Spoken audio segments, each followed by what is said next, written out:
তো গাইজ ঘড়ির কাটা এখন 6:32 আর -7 টেম্পারেচার। আমরা তো ভাবছিলাম 2-3, আর রাত্রিবেলা দেখা যাচ্ছে যে আরো 4 ডিগ্রি লোয়ার হবে, মানে বুঝতে পারছো -11। বাপরে বাপ, বাইরে দেখতে ইচ্ছে করছে, এত সুন্দর হোমস্টেটা সাজিয়ে রেখেছে, বাইরেটাকে থাকতে ইচ্ছে করছে, বাট এই ঠান্ডায় থাকতে পারছি না। আর বাইরেটা ভিউটা দেখো তোমরা, খুবই সুন্দর লাগছে রাত্রিবেলা নাইট ভিউটা। আর এখানে পেন্টিংগুলো খুব সুন্দরভাবে সাজিয়েছে, দেখতেই পাচ্ছ তোমরা।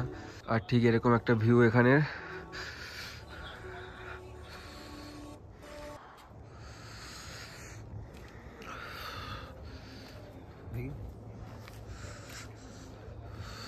এই সার্ভিসগুলো আছে এখানে।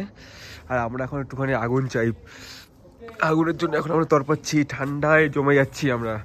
আর ভিতরটা দেখো তোমরা, এখানেই হবে এখন, আগুন লাগানো হবে আর সঙ্গে চিকেন পোড়ানো হবে।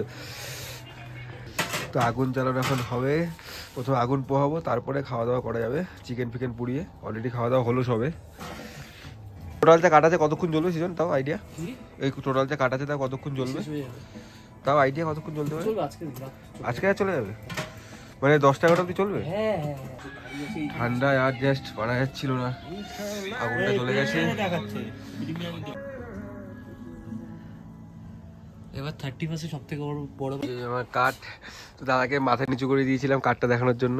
তো আমাদের কাঠ ফাট এখনো বহুত বাকি আছে। আর প্রচন্ড ঠান্ডা বাইরে, দেখতেই পাচ্ছ সবকিছু আমরা প্লাস্টিক দিয়ে মুড়ে নিয়েছি যাতে ভিতরে ঠান্ডা না আসে। আর এখানে চলছে আগুন। কাশ্মীর গেলে আরো বসছে। এখন আমাদের ফয়েল পেপার দিয়ে ঢাকা হচ্ছে। এটা কি নিচে কি আছে? নিচে জালি আছে। জালিতে, আচ্ছা আচ্ছা, মানে পুড়বে না, মানে আর ডিরেক্ট আগুনটা উঠবে না নাকি? হ্যাঁ, ওই জন্য এটা দেওয়া হচ্ছে। আর ওইদিকে আমাদের চিকেন দেবো। হ্যাঁ হ্যাঁ দাদা, সিজন আছে, তার চিন্তা কিসের আমাদের। সিজন ভাই পাশেই আমরা এসছি সত্যি বলতে, এখানে সব দায়িত্ব দিয়ে দিয়েছি, সব দায়িত্ব দিয়ে দিয়েছি। আমাদের 3 দিনে ঘোরানো সবকিছুর দায়িত্ব সিজনের।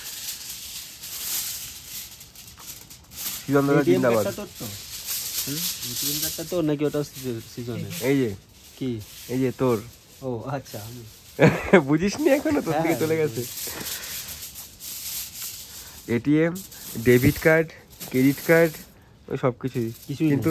কিন্তু তোর হচ্ছে কি, ওই দেখ এটা পুরো চাটুর মতন কাজ করে, মানে বেসিক্যালি আগুনটা ডিরেক্ট লাগবে না, যে কয়লার যে ফ্লেভার ওটা আসবে না। সে বলছে এই যে যেটা করছো এটা ইয়ে, না না এটা তো ইয়ে লাগাচ্ছে, কি লাগাচ্ছে না, বাটার, হ্যাঁ তেল লাগাচ্ছে। ও এই যে তেল আটকে না যায়। হ্যাঁ বলছি এটা যদি ডিরেক্ট যদি ইয়ের উপরে করা হতো সেটা বেশি টেস্টি হতো না? কিছুই হতো না, কয়লার গন্ধটা আসতো না, পোড়া গন্ধটা আসতো।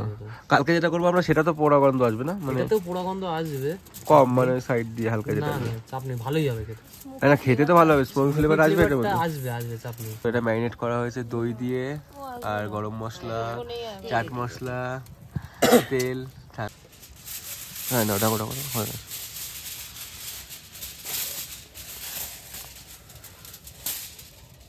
इसके अंदर लकड़ी वकड़ी दे रखा है, वो आग जल रहा है। हाँ ये सिस्टम ही ऐसा है। इसको खोलना, इसको खोलना, ये देखो है ना भाई, बहुत ठंडा, बहुत ठंडा। मैं इतना লাফাচ্ছে চিকেন লাফাচ্ছে -10 है भाई।